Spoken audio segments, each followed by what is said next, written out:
जय जगन्नाथ एवरीबॉडी। तो एटा मोर क्लास 9 रा आउ गोटे वीडियो रोग और तार निराकरण विषय रा। ताले आमे गत पीरियड रे पढ़ी देथिले स्वल्पकालीन रोग कोन आउ दीर्घकालीन रोग कोन बा एक्यूट डिजीज कोन आउ क्रोनिक डिजीज कोन। जो रोगटा स्वल्पकाल मध्य रे हेइकिरी भल हो जाय ताकू स्वल्पकालीन रोग कुआ जाय। जमती कि साधारण थंडा है हाड़ फुटी है तापर मिलमिला है एटा हम भल हो 3-4 दिन गले कि गोटे वीक भितर क्योर हो किंतु किछि रोग अच्छी दीर्घ काल धरी आमको से रोगर चिकित्सा करिया पड़ी थाए। जमती कि मधुमेह है डायबिटीज है कि आमर कौन है ना बड़ बड़ रोग बीपी ब्लड प्रेशर है ये सब जिनस को आमको बहुत दिन पर्यंत चिकित्सित होगा पड़े है ये सब कह जाए दीर्घकालीन रोग। एटा थिला हम गत पीरियड पाठ। तो आज आम पढ़ा रोग सृष्टिर कारण कौन होता है। ताले रोग कौन पे सृष्टि होता है तार कारणटा कौन। प्रत्येक रोगर दुईटी प्रमुख कारण थाए।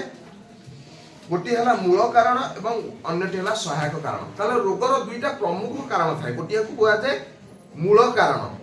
बा हमर प्राइमरी डिजीज प्राइमरी कॉज है आउ गोटे कौन ना हमर सहायक कारण ता सहित किसी सप्लीमेंटरी कॉज ता सहित थांती है। ताले देखिबा एग्जांपल जतल गोटे शिशु डायरिया रे पीड़ित होता है बा तरल झाड़ रे पीड़ित होता है सेतेबेले तार मूल कारण होउची डायरिया सृष्टिकारी बैक्टीरिया। मात्र अनेक गुड़िया सहायक कारण थाए जेपरिक अपरिष्कृत परिमल व्यवस्था शिशुर कम रोग प्रतिरोधक शक्ति शिशु पाखरे उत्तम पोषकर अभाव शिशुर परिवार आर्थिक असच्छलता इत्यादि है असच्छल अर्थनीति इत्यादि। ताले गोटे शिशु को जो तरल झाड़ा बा डायरिया होउची गोटे छोट पिलाटा ताले तार मूल कारण किए से ना तरल झाड़ा जो बैक्टीरिया सृष्टि करिछि ना नहीं डायरियाटा जो बैक्टीरिया सृष्टि करे तार मूल कारण होउची सी तारि पई ही शिशुटा को तरल झाड़ा हेछि। ताले से शिशु को कहीं डायरिया बैक्टीरिया अटैक कला कहीं से पड़िसा घर शिशु को अटैक कलानी कि से दाम पुओ कहीं अट्राक्ट कलानी है ताले एथि पई कलानी कहीं आकु कला से पछर किछि सहायक कारण भी अछि। कौन सहायक कारण मूल कारणटा जानलो कौन ना डायरिया सृष्टिकारी अणुजीव है किंतु किछि सहायक कारण कौन ना शिशुर रोग प्रतिरोधक शक्ति रे कम है दाम पुओ को भी अटैक करिछि आकु भी करिछि किंतु दाम पुओ को हेइनी आकु हेइछि काहे के हेइछि ना शिशु दाम पुओ ठे रोग प्रतिरोधक शक्ति अछि। जतले डायरिया अणुजीव बा डायरिया सृष्टिकारी बैक्टीरिया दाम पुओ पाखु जाइछि दाम पुओ पाखरे थिबा बैक्टीरिया गुराक ता एगेंस्ट एंटीबॉडी गुराक ता एगेंस्ट लड़ी किरी ताकु सब कोन कर देछन पराजित कर देछन किंतु ए शिशुटी पाखरे जेतु रोग प्रतिरोधक शक्ति नाही बुझ कि ए शिशु पाखरे जेतु रोग प्रतिरोधक शक्ति कम तेणु ए शिशुटी को डायरिया फटकिना अटैक कर देछि। ताले ता से मेन कॉज होउची डायरिया सृष्टि करे अणुजीव किंतु ता सहित सहायक कारण आसला कोन ना शिशुर रोग प्रतिरोधक शक्ति कम अछि बुझिला। जतबेले दुईटी शिशु को डायरिया सृष्टिकारी अणुजीव अटैक करथिले मध्य प्रथम शिशुटी पाखरे किछि करि नथिला बा दाम पुओ पाखरे किछि हेइ पा नथिला किंतु ए शिशु पाखरे कोन हेइछि हेइछि बुझिला ना नाही काहे ना आरो रोग प्रतिरोधक शक्ति कम तेणु शिशुर स्वल्प रोग प्रतिरोधक शक्ति बा कम रोग प्रतिरोधक शक्ति येटा होउछि गोटे एडिशनल कॉज बा supplementary cause of the disease. ताले मूल कॉज किए रोग सृष्टिकारी अणुजीव जोटा कि हमर बैक्टीरिया डायरिया सृष्टिकारी बैक्टीरिया ये होउछि गोटे सहायक कारण शिशुर कम रोग प्रतिरोधक शक्ति बुझिला। ता सहित आमे जदि शिशु को देखिया ताले दाम पुओ पाखरे काहे कि अधिक रोग प्रतिरोधक शक्ति हैला ए शिशुटा पाखरे काहे हैलानी ना दाम पुओ सब बढ़िया बढ़िया दामिकिया खाद्य खाउतला हैला माने हाइजेनिक खाद्य सब दाम पुओ खाउतला ता मां ताको सकाळ उठे मुग गजा बुट हैला काजू किशमिश एगुरा सब खाउ दबो हैला तार विभिन्न प्रकार पनीपरिया खाउ दबो तार विभिन्न प्रकार फल ता बापा सब रामर किंग ताको दबो हैला किंतु याकुआ बापा दे पारे ना बापा दिन मजुरिया कथा फल से कोड देखिबे से जहा हैला जेंति पकाळा त आंबुल जहा पाइले ता लगे खाइले तेणु आर रोग प्रतिरोधक शक्ति दामर पुओर रोग प्रतिरोधक शक्ति ठारू कम हेई गला काहे कि ना ये कोन पाइ पाइलानी उत्तम पोषक पाइ पालानी रोग एगेंस्ट लढिया पे एंटीबॉडी तयारी करथिया विटामिन गराक ତା ବାପା ତାକୁ ଯୋଗେଇ ପାରିଲାନି तेणु ये दाम पुओ विटामिन पाइला आ पाखे ये विटामिन पाई पारला नहीं तेणु से उत्तम पोषक पाइला ये उत्तम पोषक पाई पारला नहीं ताले एटा अनादर कॉज तो this is another supplementary cause of the diarrhoea और द डिजीज हला ताले एटा आउ गोटे कॉज बुझेला ताले एटा भी गोटे सहायक कारण मूल कारण रे गला बैक्टीरिया ये शिशुर कोन कम रोग प्रतिरोधक शक्ति शिशुर पोषकर अभाव हला तार कहीं दाम ता पुओ को एते जिनस सब खा दे पाइला किंतु ये दे पाइलानी हला ना जेतु दाम गोटा गवर्नमेंट चाकरिया बा दाम आर्थिक सच्छलता भल हां बा दाम कोन फाइनेंशियली स्ट्रांग तेणु दाम ता पुओ को भल भल जिनस दे पाइला ये तो दिन मजुरिया लोक कोट मजुरटा गला आनिबो नहले उपास रहिला हला तेणु ये ता पुओ को भल भल दामी खाद्य दबो तेणु ये कथा को देखिले भी कौन आमर ताकर घर आर्थिक सच्छलता उपरे कौन कला ध्यान देवाक पड़िला ताले गोटे रोगर केतेटा सब को कारण थाए ना दुईटी कारण मुख्य भाव थाए जोटा होची मूल कारण जोटा कि आमर रोग सृष्टिकारी अणुजीव आउ किछि होची सहायक कारण जेपरि कि शिशुर कम रोग प्रतिरोधक शक्ति शिशु उत्तम पोषक न पाइबा शिशुर कौन घर कौन दुर्बल आर्थिक अवस्था ये सब होची कौन सहायक कारण क्लियर या व्यतीत रोगर आहुरी अनेक कारण आसीपे जेपरिक जैविक भौतिक रासायनिक दुर्घटना खाद्य उत्पादन अभाव बा आधिक्य तापरे क्षय विकृति आबु एलर्जी जीन त्रुटि सामाजिक कारक इत्यादि है ताले ए सब कारक को छाड़ी देले हमर मूल कारण एवं केतक सहायक कारण को छाड़ी देले रोगर अन्य कारण सब मध्य रहिछि जेमति कि कोन ना जेपरिक जैविक भौतिक रासायनिक कारक किछि जैविक भौतिक और रासायनिक कारक रहिजंती दुर्घटना हला धर जण एक्सीडेंट हे गला ता मुंडटा मारा गेला ता मुंडे रे गोटा रोग सृष्टि हे कि ता गोडटा पैरालिसिस हे हला ना नाही ताले खाद्य उत्पादन रे अभाव हला खाद्य उत्पादन आमे जहा सब नउचे आमे सुषम खाद्य खाइबा कथा जोथरा हमर कार्बोहाइड्रेट प्रोटीन लिपिड्स फैट्स तापर आ कोन विटामिन्स मिनरल्स सब इक्वली माने कोन जति के आवश्यक ऑप्टिमाइज हेकि थेबे अनाय किंतु आमे सुषम खाद्य जदि न खाइबा हमकु रोग माडी बसिबो तापर खाद्य किछि लोक लोभरे माडी बसिकि अधिका खांती हला खाइबा जाइथिबे भल लोक आइटम देखि त कजिला कि पेट के ना दाबिबे हला तापर आसे घरे बांतु छला करी पड़िबे सब नहीं पड़िबे हला तापर एटा कोन खाद्य उत्पादन आधिक्य आ किछि लोक लोभरे सब फास्ट फूड खाइ कि ता पेट सब बढ़ी जाइतो हला ताले से पेट बढ़ी जाबा मेद बढ़ता भी किछि रोगर कारण हेइ थाए ताले खाद्य उत्पादन आधिक्य बा खाद्य उत्पादन अभाव मध्य रोग सृष्टिर कारण हेइ थाए तापर क्षय विकृति आम किछि धर जदि गोटे पिलाटा जन्मरू तार किछि कोन रहिला क्षय विकृति रहिला किछि पिला कर देखो कर्ण खंडिया थबो हला कर्ण खंडिया ता ओठटा ए देइ दबो एति कटिला गया हे देइतो हला आम घर पर गोटा पिलाटा अछि सेलिया हला ता कोंती कर्ण खंडिया कोंती जा बहु ग्रहण लागितला समय कोन गोटे कणा कणी करथला कि बिली ता छुआरे एति हेछि माने गाय गळी रे कोंती ताले सेटा होछि तार गोटे कोन क्षय विकृति तो से क्षय विकृतिटा भी गोटे रोगर रूप बेले बेले नहीं जाई पारे हला तापरे आबु किछि लोकमर किछि ट्यूमर हला आबुटा खाली जे मुंडे रे भारते भाबना आबु अन्य जगह भी सब बाहरे हला बुझियो जी ताले पेट भीतर भी आबु नहीं जाए हला ताले ट्यूमरटा केमिति है ना किछि मांसपेशी जदि एक कारण गोटे जगह जमी की रहिले से टाइट हेकरी गोटे आबुर रूप नहीं जाते हला से आबुटा भी गोटे रोगर कारण हेते ट्यूमर जहा को जाए आमे खाद्य रे जदि अधिका बाली रोगडा चोबई दे थाए कोनदिन तो पेटरे कोन हो ट्यूमर हो सेगरा जदि झाड़ा पटे भलो बाहर जाई जदि रही गला से पेट भीतर जमी की रहिबो से तापर मांस बाड़ी बसियो मांस चढ़ीबो हला मांस चढ़ी से मांसटा तारि ऊपर चढ़ीबो से गोटे ट्यूमर रे भी परिणत हेई जीवो सेटा भी गोटे रोगर कारण एलर्जी किछि लोकंगर एलर्जी हेले भी कोन होय ना रोग होई जाय ना किछि लोक देखिबो धूली मळा रे जतो काम करथबे ताकर छींक हबो ताको ठंडा हबो हला ताले सेटा पर जाय डस्ट एलर्जी आउ किछि लोक बाईगण देखिले ताको ठंडा हबो हला आउ किछि लोक फूल देखिले ताको ठंडा हबो हला ताले सेरा सब को जाय फ्लावर एलर्जी विभिन्न प्रकार एलर्जी सब थाए तो किछि लोक कोन हबो ना जदि पळे आस्तबे गाड़ी ए कटक पुलिस पळे आस्तबे ताको ठंडा हबो सेटा भी डस्ट एलर्जी काइना प्रदूषण जनित ठंडा पॉल्यूशन जनित एलर्जी ताको हेते आउ किछि लोक देसी बाईगण खाइले ताको एलर्जी होय बुझे है अंडा खाइले एलर्जी हुए ताले ये सब कौन चुंगुड़ी खाइले एलर्जी हुए ये सब कौन एलर्जी उदाहरण एलर्जी जो मत किसी रोग होता है तापर पढ़ा संक्रामक रोग कौन आउ अणसंक्रामक रोग कौन तापर जो टॉपिक संक्रामक रोग कौन आउ अणसंक्रामक रोग कौन जदि गोटे रोगर मूल कारण अणुजीव होता है से रोग को संक्रामक रोग कहुए जदि रोगर दुईटी प्रमुख कारण था गोटे मूल कारण आउटा सहायक कारण जदि गोटे रोगर मूल कारणटा गोटे अणुजीव होता है गोटे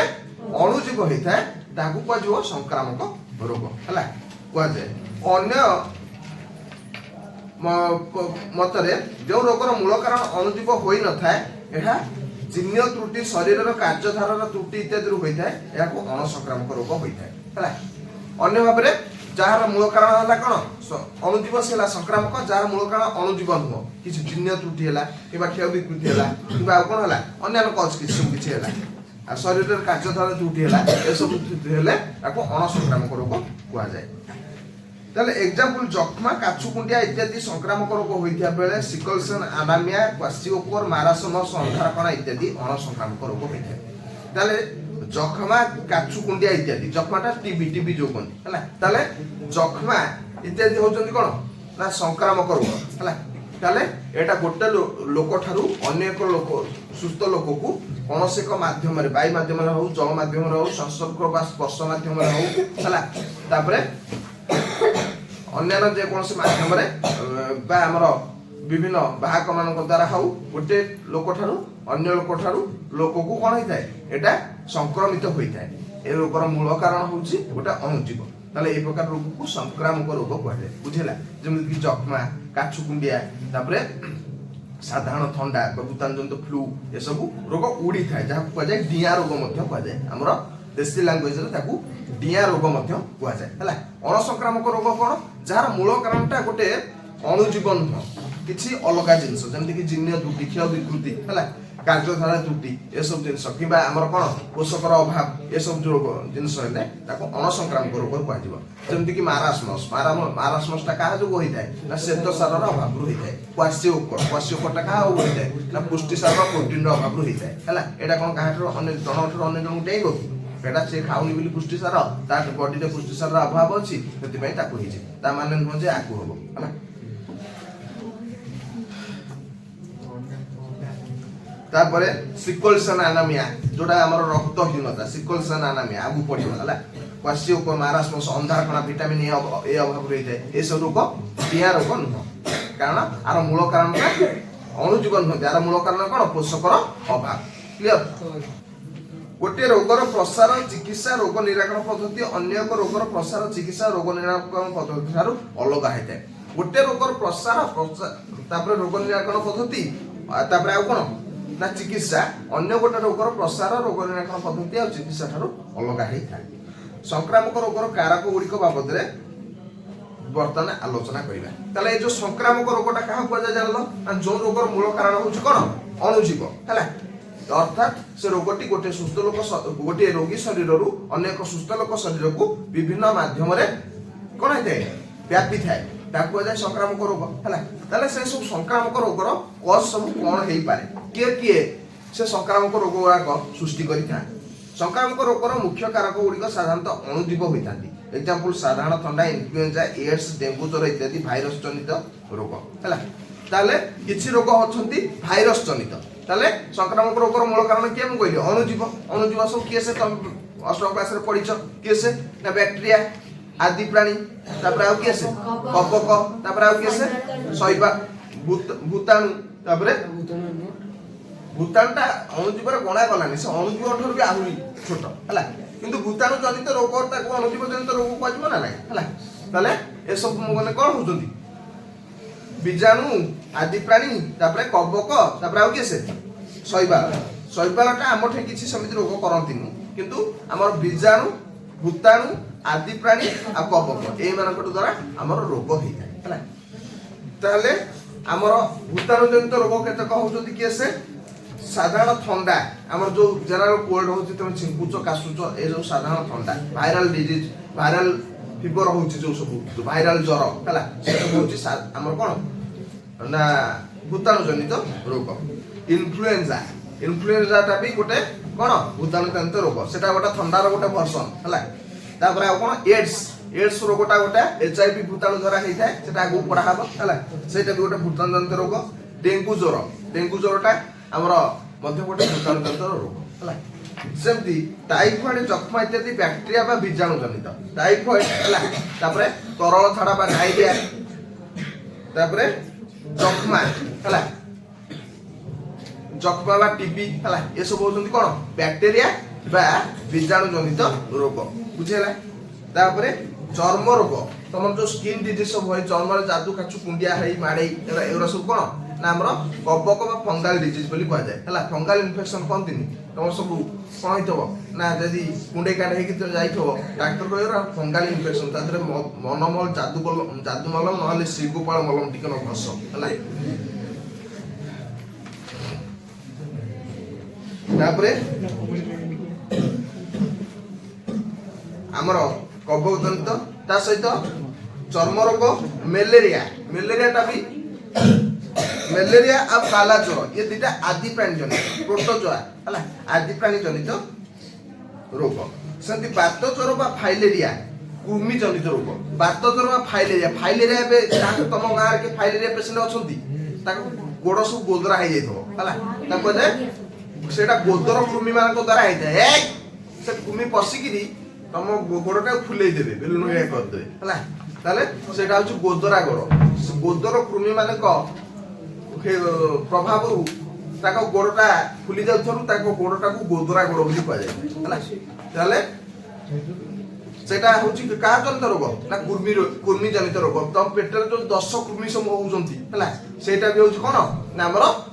कुर्मी जनित रोग ताले गोटे निर्दिष्ट रोगर उपशम से रोगर सृष्टिकारी अणुजीवर प्रकृति बाबद आमको ज्ञात थी आवश्यक ताले गोटे रोगर आम केमी उपशम हवा से रोग सृष्टिकारी अणुजीवर नेचर बाबद आमको जान दरकार से रोग सृष्टिकारी अणुजीवटा यही क्लाइमेट रे भल बढ़े ये क्लाइमेट रे भल बढ़ी पारे ना आ संस्पर्श आइले से दुर्बल हो जाए आम जानी से केमी कौन दुर्बल हम ता बाट आम बदले रोगाण भल हो ना ताल जेपरिक जदि रोग सृष्टिकारी अणुजीव बैक्टेरिया होता है तेज आम तापाई पेनिसिलिन भली एंटीबायोटिक व्यवहार करवा कहीं पेनिसिलिन कौन करे ना जदि रोग सृष्टिकारी अणुजीव बैक्टेरिया होता है जमीक आम जक्ष्मा रोग है कि आम डायरिया है कि आम टाइफॉइड है आर रोग सृष्टिकारी अणुजीव किए बैक्टेरिया मानकर कौन थाए ना कोष भित्ति थाए कौन थाए कोष भित्ति थाए ताले यह बैक्टेरिया मानकर आमर से बैक्टेरिया मानकर कोष भित्तिटा पाई ताको कोष गुड़िक सुरक्षित थांती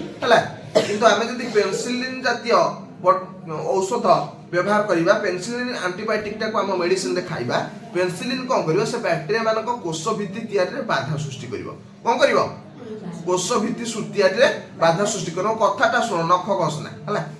ताले पेनिसिलिन को करिवो से बैक्टेरिया मानकर कोष भित्ति तैयारी रे बाधा सृष्टि करिवो बुझौछि कि ताले बाधा सृष्टि हेले ताकर ऑटोमेटिक जैविक प्रक्रिया बंद हो जिवो से मर जिवे आ कोन हला ताले बैक्टेरिया मानकर कोष भित्ति तैयारी बाधा सृष्टि करो से मानकर जैविक प्रक्रिया बंद हो जाए अपर पक्ष मनुष्य शरीर रे रोग मनुष्य शरीर रे कोष भित्ति नथिबारु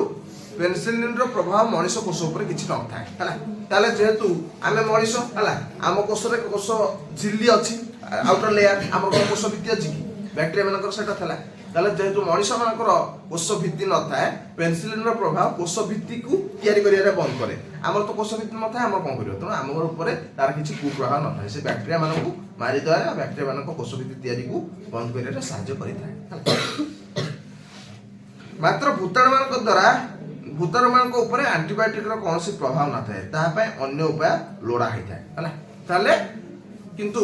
जे भूताणु मान जदि रोग सृष्टिकारी अणु जोटा भूताणु हैला तो ता पय कोन हबो ना ता सेटा पय हमर कोन एंटीबायोटिक यूज हेई न थाए काहे ना भूताणु मानकर किछि जैविक क्रिया समिति से निजे प्रदर्शन करि न थांती जहा भी प्रदर्शन करंती होस्ट बॉडी धियारे बा होस्ट शरीर रे रही किरी से कोन तांकर क्रिया प्रदर्शन करि थांती बुझियला सेति पय भूताणु मानक पय आमे एंटीबायोटिक व्यवहार करियार कोनोसी आवश्यकता न थाए क्लियर वर्तमान कहला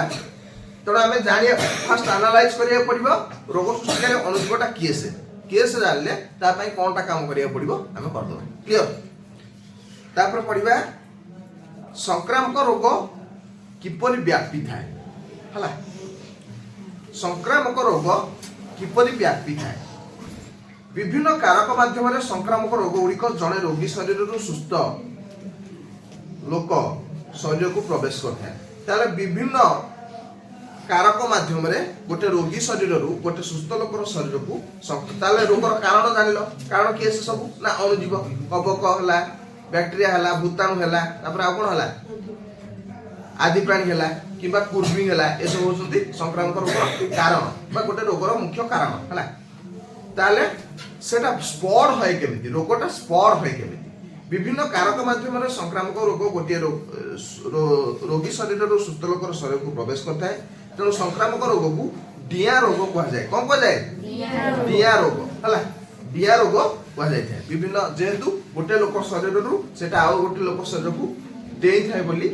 भावी था डिया रोग बोली कह जाए। केतेक रोग वायु माध्यम व्यापी थाए एगुड़ी को वायुवाहित रोग कह जाए जपरिक जक्ष्मा फ्लू हाड़फुटी मिलीमिला निमोनिया श्वासतंत्र संपर्कित रोग। ताले केतेक रोग अणुजीव गुड़िक वायु माध्यम गोटे रोगी शरीर गोटे सुस्थ लोक शरीर को कौन होता प्रवेश करता कौन कह जाए जमीती कि आम चकमा है फ्लू है ठंडा है हाड़फुटी है मिलीमिला है निमोनिया है कि श्वासतंत्र संपर्कित रोग आम जो काशुचे छिंकुचे से अणुजीव गुड़ाक वायु मिसी जाऊँ वायु मिसी सुस्थ लोक प्रवेश कर निश्वास प्रश्वास है। केतेक रोग जल माध्यम व्यापी थाए जपरिक टाइफॉइड डायरिया इत्यादि है अपरिष्कार जल व्यवहार कले टाइफॉइड डायरिया पेसेंट रोगीर जामापटा धुआई जल को जल आम व्यवहार कले आमको से रोगर अणुजीव से अपरिष्कृत जल माध्यम आम शरीर में प्रवेश करता है कहुए जलवाहित रोग जोटा वायु रोग व्यापिला से वायुवाहित रोग जोटा जल व्यापिला से जलवाहित रोग। आउ केतेक रोग संसर्ग माध्यम व्यापी संसर्ग मीन्स टच है स्पर्श छुईबा है केतेक रोग संसर्ग माध्यम व्यापी थाए यथा जादू काछु कुंडिया तापरे इत्यादि है जादू काछु कुंडिया किबा आउ केतेक रोग अछि आमे रोगी को टच कले डायरेक्ट से टच माध्यम आम शरीर को अणुजीव गुड़िक पलि आसता है ताले याकू कोन कह जाए संसर्ग जनित रोग कह जाए। एपरिक गोटे एड्स रोगग्रस्त माँ ठारू जन्मित शिशु को एड्स व्यापार संभावना था संसर्ग छुआटा जो जन्म हो माँ ठू क्षीर पीब हाँ ना ना माँ ठू क्षीर पीले से क्षीर मध्यम एड्स भूताणु से छुआ देह को आसी जाए छुआ जो माँ पेट्रे थब से पेट्रे थी एड्स भूताणु से छुआ को आक्रांत करें बुझे कि तेणु एड्स रोगग्रस्त माँ ठारू गोटे छुआ को एड्स सबार संभावना थाए। आमे बसवास करुथिबा परिवेशर केतेक प्राणी रोग सृष्टिकारी अणुजीव को रोगाग्रस्त लोक ठारू सुस्थ लोक शरीर में पहुंचाई थाए और सेमान को रोगर बाहक कह जाए। ए सब व्यतीत आमे जो परिवेश रे बसवास करूचे केतेक प्राणी अछंती जेमति कि मशा माछी एमाने कोन करती गोटे सुस्थ लोकर शरीर गोटे रोगाग्रस्त लोकर शरीर रोग सृष्टिकारी अणुजीव मान को आनिकी गोटे भल लोकर शरीर में आनी छाड़ी दिखते जमती कि गोटे टाइफॉइड गोटे लोक को कि मलेरिया गोटे लोक को तो से मलेरिया रोगी गोटा मशा कामुड़ा है से मशा कौन कला मलेरिया सृष्टिकारी अणुजीव को रक्त साहाय्य आणला आउ गोटे सुस्थ लोक बसला कामुड़ा छाड़ दे गला ताले एमानकु रोग एमाने जेहेतु रोग सृष्टिकारी अणुजीव मान को बहन करिथांती एमानकु रोगर बाहक कैरियर्स ऑफ द डिजीज बोली कह जाए जमती कि मशा माछी इत्यादि बुझीगला। उदाहरण स्वरूप मशा निजर खाद्य तथा परिपक्व अंडा पाई रक्त आवश्यक करती एथिपाई से रक्त शोषण कला समय रोग छाड़ी दे था मशा कौन करती ना मशा रक्तटा मशाकर रक्तटा हूँ कौन खाद्य है तापर परिपक्व अंडा मशा अंडा देवाई रक्त पाई से निजे खाइले सिना अंडाटा भल हम है ताले से रक्त पी था तो रक्त पीला समय आम रोग सृष्टिकारी अणुजीव मान छाड़ी दे जाता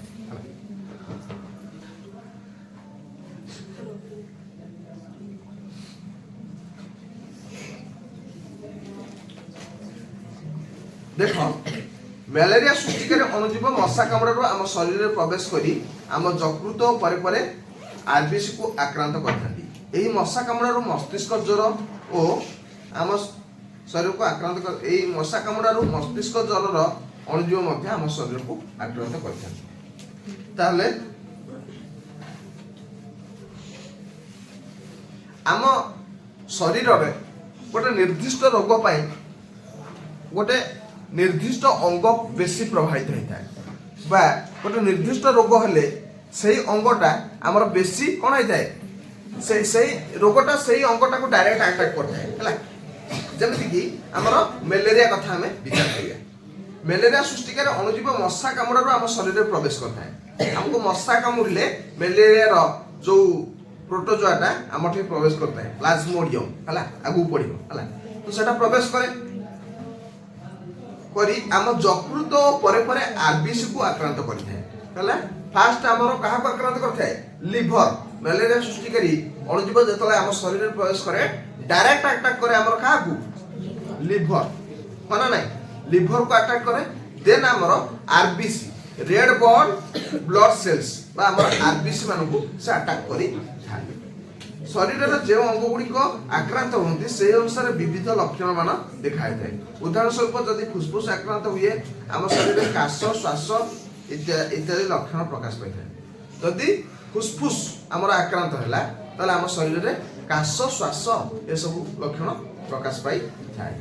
যদি যকৃত আক্রান্ত হুয়ে শরীরের জন্ডিস লক্ষণ প্রকাশ পায়। তাহলে শরীরের যে রোগের যে অঙ্গটা আমার আক্রান্ত হয়েছি সেই অঙ্গ ওয়াইজ আমার লক্ষণ মান প্রকাশ পাইব। যদি আমার ফুসফুস আক্রান্ত হয়েছি আমার ব্রিদিং র প্রবলেম দেখা যাব, আমি নিঃশ্বাস প্রশ্বাস ঠিক নেই পারিনি, কাশিয়া ছিঙ্কিয়া হলা এসব লক্ষণ প্রকাশ পাইব। যদি আমার লিভর আটাক হয়েছি তার সেটি কোন হব না আমার জন্ডিস র লক্ষণ প্রকাশ পাইব। আমার গোড় হাত সব হলদিয়া হয়ে যাব, আখি হলদিয়া হয়ে যাব, নখ হলদিয়া হয়ে যাব। তারপরে আমার পেট গরম হয়েকি সব হলদিয়া পরিস্রা হব, ঝাড়া হলদিয়া সব যা হব হলদি হ্যাঁ। তাহলে সেটা হচ্ছে কোন জন্ডিস র লক্ষণ হ্যাঁ। তাকে কামল বলি কুযায়। কোন রোগ কুযায়, জন্ডিস কু ওড়িয়ারে কম কুযায়, কামল। হলদিয়া কামল মধ্যে কুযায়, কাহিଁକି ନା লোক হলদিয়া পড়ি যাই। যদি গোটা কলা লোক বি সে হব সে হলদিয়া দেখাଯିବ হ্যাঁ। সেটা হচ্ছে জন্ডিস র লক্ষণ। রোগ সৃষ্টিকারী অণুজীব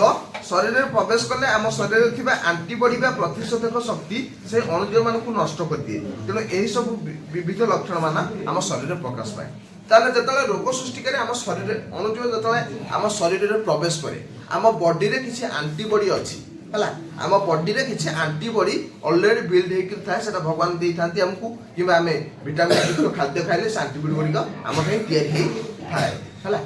তো সেই যেতবে আমার প্রবেশ করে সে আন্টিবডি গুড়াক সেই রোগ সৃষ্টিকারী অণুজীব এগেনস্টে লড়াই করে থাকে। তো সে যেতবে লড়াই করে থাকে সেই লড়াই হিসাবে আমার শরীরে বিবিধ লক্ষণ মান প্রকাশ পাই থাকে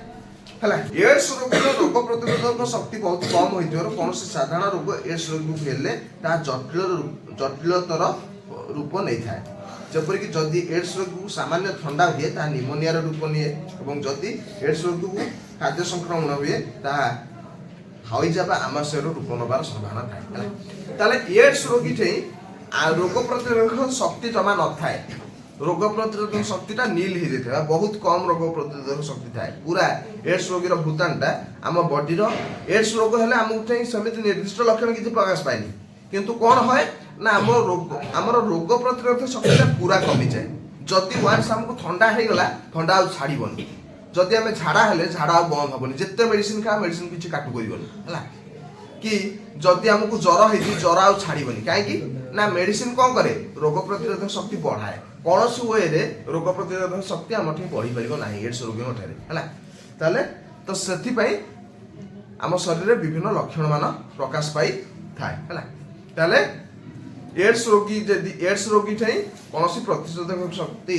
নথিবারু বা কম থিবারু এটাকে যেকোনসি রোগ আটাক করে সেটা সিভিয়র রূপ নেবার সম্ভাবনা থাকে। যেমতিকি যদি এডস রোগীর খাদ্য সংক্রমণ হয়েছে সেটা হইজা বা আমাশয়ের রূপ নেবার চান্স থাকে। যদি এডস রোগীকে ঠান্ডা হয়ে যাই সেটা নিমোনিয়ার রূপ নেবার চান্স থাকে।